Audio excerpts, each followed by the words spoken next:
صرف ایک وظیفہ اور اس کے ساتھ 3 حاجات، کوئی سی بھی 3 حاجات آپ ایک وظیفہ کر کے اپنے رب سے مانگ سکتے ہیں۔ بہت آسان عمل ہے اور بہت ہی زیادہ پاورفل ہے، اور یہ بہت زبردست عمل ہے، اور اس کو کرنے سے حاجت جو ہے آپ کی، اس کے بارے میں کہا گیا ہے کہ جیسے جیسے آپ جب اس کو شروع کریں گے، اس عمل کو، اس وظیفہ جو میں آپ سے شیئر کروں، اس کو شروع کریں گے، جیسے جیسے آپ دیکھتے جائیں گے کہ آپ کی حاجت جو ہے وہ پوری ہوتی چلی جائے گی۔ بسم اللہ الرحمن الرحیم۔ السلام علیکم ویورز، میں ہوں لیلا خان اور آپ دیکھ رہے ہیں میرا چینل وظیفہ ان اردو۔ ویورز، آج آپ لوگوں کے لیے جو میں وظیفہ لے کر آئی ہوں، بہت زیادہ مجرب اور ایسا عمل ہے کہ آپ اس کو کر کے اپنے رب سے 3 حاجات جو ہے وہ مانگ سکتے ہیں، اور آپ کو بہتر بتائیں کہ آپ کی کون کون سی ایسی حاجت ہے جو پوری نہیں ہو رہی۔ بس وہ حاجت کا پہلے ذکر کریں۔ کسی بھی حاجت کے لیے آپ یہ عمل کر سکتے ہیں، ایک دن میں 2 بار بھی کر سکتے ہیں، کیونکہ یہ نفل نماز کا جو ہے عمل ہے، اور نفل نماز سے کے بارے میں تو نبی پاک صلی اللہ علیہ وسلم نے بھی فرمایا کہ جب کوئی حاجت ہو تو 2 رکعت یا 4 رکعت صلاۃ الحاجات کی نیت سے ادا کرو اور اپنے رب سے اپنی حاجت کا ذکر کرو، مدد حاصل کرو۔ تو اس لیے نفل نماز تو سارا دن میں آپ کتنی دفعہ بھی پڑھ کے اپنے رب سے اپنی حاجت جو ہے وہ مانگ سکتے ہیں۔ تو اس طرح کی یعنی کہ حاجت کے نفل جو ہیں وہ کئی قسم، یعنی کہ بہت سارے ہیں۔ وہ کئی قسم سے مراد میرا یہ ہے کہنے کا مطلب کہ طریقہ پڑھنے کا تو سب کا ایک ہوتا ہے، لیکن اس میں یہ ہوتا ہے کہ کسی میں سورہ فاتحہ جو ہے وہ تو سب میں نماز میں لازمی ہے، اس کے بغیر تو نماز ہوتی نہیں ہے، تو وہ تو پڑھنی پڑھنی ہے۔ لیکن اس کے بعد کبھی کسی صورت کا ذکر کیا جاتا ہے، کبھی کسی صورت کا ذکر کیا جاتا ہے، تو مختلف طریقوں سے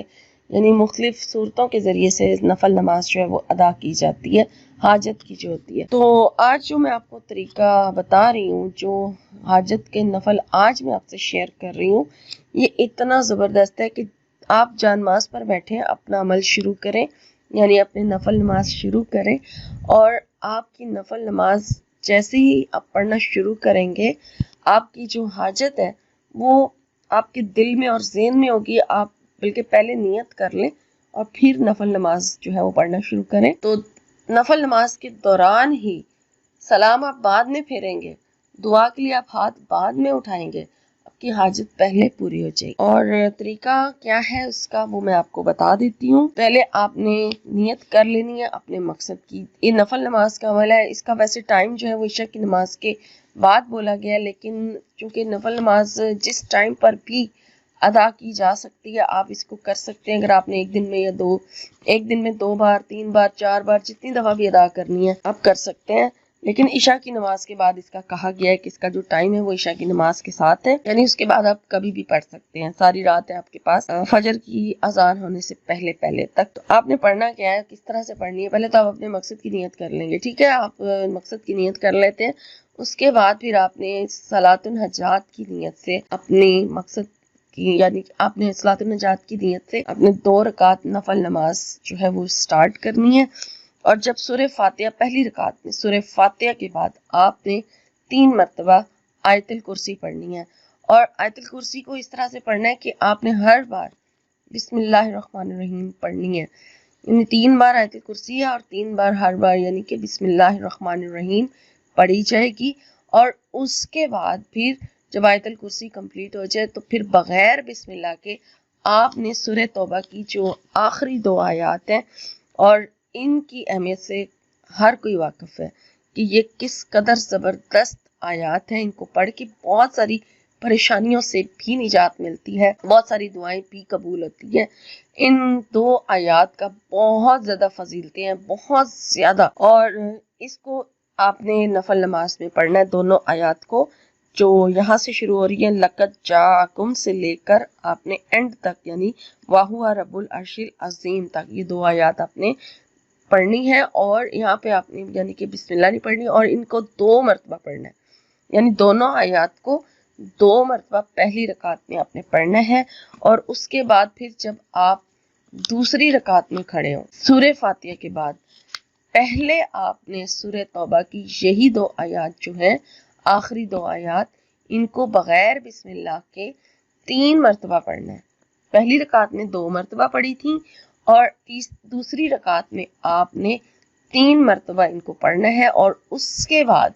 پھر بسم اللہ الرحمن الرحیم پڑھ کے سورہ کوثر پڑھنی ہے اور 3 مرتبہ سورہ کوثر پڑھی جائے. 3 مرتبہ سورہ کوثر پڑھیں اور تینوں بار بسم اللہ کے ساتھ پڑھی جائے گی. ٹھیک ہے. اور اس کے بعد جب آپ سلام پھیر لیں، سلام پھیرنے کے بعد پھر آپ نے اپنے مقصد کی دعا جو ہے وہ سجدے میں جا رو کے گڑ گڑا کے کرنی ہے، مانگنی ہے اپنے رب سے، بھکاری بن کے مانگے، چپکے چپکے آہستہ آواز میں یعنی کہ اس طرح سے اپنے اوپر وہ طاری کیا کریں کہ آپ کا پورا جسم بھی لرز رہا ہو. اللہ کے ہیبت سے، اللہ کے خوف سے اپنے رب کے سامنے ایسے حاضر ہوا کریں، اپنے رب سے جڑا کریں اور پھر دعا کیا کریں. اور سجدے میں جا کے زیادہ تر مانگا کریں. جب سجدے کا ٹائم ہوتا ہے نا، اس ٹائم سجدے میں جا کے ہی دعا کرنی چاہیے. اور اس طرح سے یہ عمل جو ہے آپ کا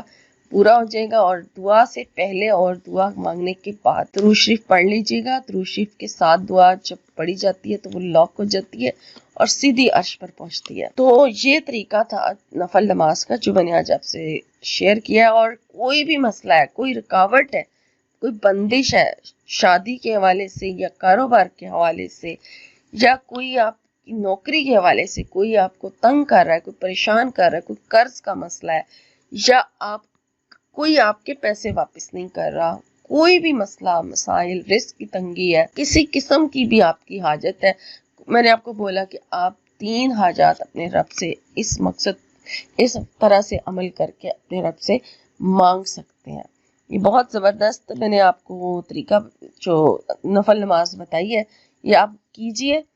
اور اس کے بعد اپنا جو رزلٹ ہے وہ میرے ساتھ کمنٹس میں ضرور شیئر کیجیے گا. پورے یقین کے ساتھ کیجیے گا، بغیر شک کو دل میں لائے کیجیے گا. اور سورہ توبہ کی آخری 2 آیات